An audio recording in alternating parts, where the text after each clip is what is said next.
अस्सलाम वालेकुम वरहमतुल्लाह। कैसे हैं बस आप सब लोग? उम्मीद है इंशाअल्लाह आप ठीक होंगे, खैर खैरियत से होंगे। अच्छा, जैसा कि आपको नज़र आ रहा है आज का हमारा उन्वान है मुरक्कब इज़ाफ़ी। आज हमने मुरक्कब इज़ाफ़ी पे बात करनी है। तो सबसे पहले मैं आपको ये बात वाज़ेह कर दूँ कि ग्रामर का जो भी उन्वान होता है ना, वो अपने अंदर एक पूरा समंदर लिए हुए होता है। तो हम जो भी उन्वान हम पढ़ेंगे तो हम उस उन्वान की पहले जो है अभी बुनियादी चीज़ें जो है उन पे हम बहस करेंगे। तो आज का हमारा उन्वान है मुरक्कब इज़ाफ़ी। तो मुरक्कब इज़ाफ़ी इसमें हमें सबसे पहले देखना होता है कि जो भी चीज़ हम पढ़ रहे हैं, जो भी हमारा उन्वान है, उसमें जो अल्फ़ाज़ इस्तेमाल किए गए हैं, जैसा कि इस उन्वान को नाम दिया गया है मुरक्कब इज़ाफ़ी का। तो मुरक्कब इज़ाफ़ी में दो अल्फ़ाज़ इस्तेमाल हो रहे हैं, मुरक्कब और इज़ाफ़ी। तो हमने देखना है कि इनका मतलब क्या है, मुरक्कब का मतलब क्या है और इज़ाफ़ी का मतलब क्या है। तो आइए पहले इनको देखते हैं। ये देखिए मुरक्कब हमारे पास है चंद चीज़ों को आपस में मिलाकर यकजान कर देना, ये चीज़ होती है मुरक्कब। ठीक है, चंद चीज़ों को मिलाकर आपस में यकजान कर देना कि फिर जो उसका जो फिर मफ़हूम मतलब जो हो वो दोनों सबका मिलाकर ही ज़ाहिर हो, ऐसे ज़ाहिर ना हो। इसकी हमारे पास सबसे अहम मिसाल जो है ना, हमारी जो रोज़मर्रा ज़िंदगी में इस्तेमाल होने वाली चीज़ है वो है चाय। अगर हम चाय को देखें ना, तो चाय हमारे पास बुनियादी तौर पे जो एक मशरूब इस्तेमाल होता है, तो ये कुछ चीज़ों का मुरक्कब है। जैसे कि मिसाल के तौर पर इसमें दूध, पानी, चाय की पत्ती और चीनी, ये इन चीज़ों को मिला के इनका मुरक्कब बनाया गया। तो मुरक्कब का लफ्ज़ी मतलब जो है वो ये हुआ।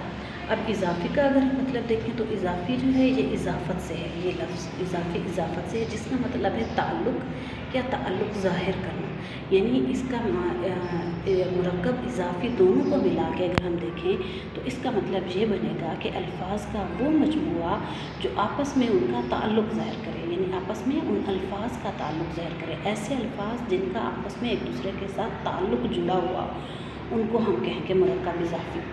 ठीक है, अब हम कुछ मुरक्कब इज़ाफ़ी देखते हैं। मिसाल के तौर पे देखें, इधर हमारे पास कुछ मुरक्कब इज़ाफ़ी हैं जो कि मैंने इधर लिखे हैं। तो इसमें सबसे पहले मैंने लिखा ज़ेरे ज़मीन। ठीक है, ज़ेरे ज़मीन हमारे पास मुरक्कब इज़ाफ़ी है। मोहसिन पाकिस्तान हमारे पास मुरक्कब इज़ाफ़ी है।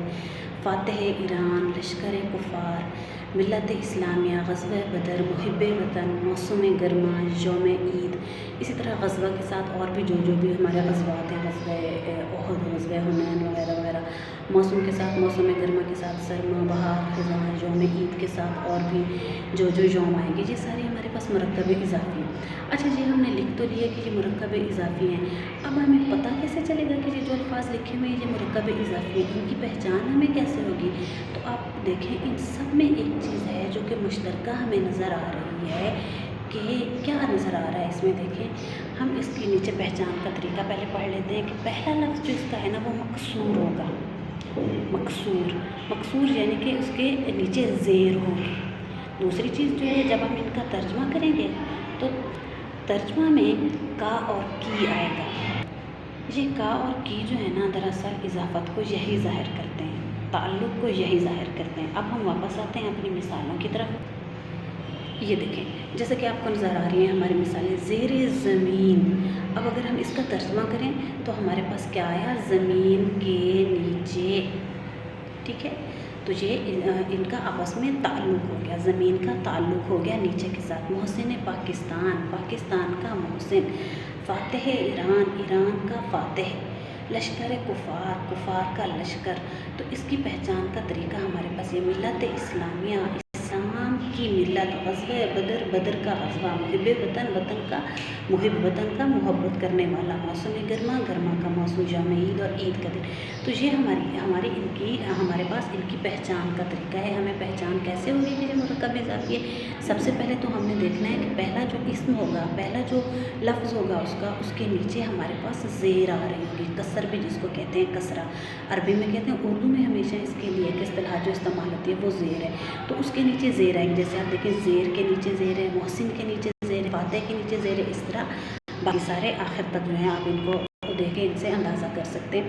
اور اس کے علاوہ جب ہم ان کا ترجمہ کریں گے، اب زیر زمین کا ترجمہ کیا بن رہا ہے، مطلب اس کا کیا بن رہا ہے، زمین کے نیچے۔ اسی طرح ملت اسلامیہ کا مطلب کیا بن رہا ہے، اسلام کی ملت۔ تو ان کے درمیان جو تعلق ظاہر ہو رہا ہے، یہی دراصل اضافت ہے، اور یہی ہمارا آج کا عنوان تھا۔ بہت ہی آسان، انشاءاللہ امید ہے میں نے بہت کوشش کی کہ آپ کو آسان الفاظ میں سمجھاؤں۔ یہ جو بھی گرامر کا موضوع ہوتا ہے، جو بھی گرامر کا عنوان ہوتا ہے، یہ بہت ہی آسان ہوتا ہے۔ اگر ہم اس کو اچھے سے سمجھ لیں تو یہ بہت دلچسپ بھی ہے۔ اگر ہم ان کو سمجھتے نہیں ہیں تو پھر یہ ہمارے لیے سب سے مشکل ترین چیز اور مشکل ترین کام بن جاتا ہے۔ امید ہے انشاءاللہ آپ کو یہ ویڈیو اچھی بھی لگی ہوگی اور بہت اچھے طریقے سے مرکب اضافی جو ہے سمجھ بھی آ گیا ہوگا۔ اگر آپ کو یہ ویڈیو پسند آئی ہے تو ویڈیو کو لائک کریں، شیئر کریں، اور مزید اس کو سبسکرائب کریں اور اس کو سپورٹ کریں چینل کو۔ بہت ساری دعائیں آپ لوگوں کے لیے، آپ لوگ بھی دعاؤں میں یاد رکھا کریں۔ اللہ حافظ و ناصر۔ السلام علیکم ورحمۃ اللہ وبرکاتہ۔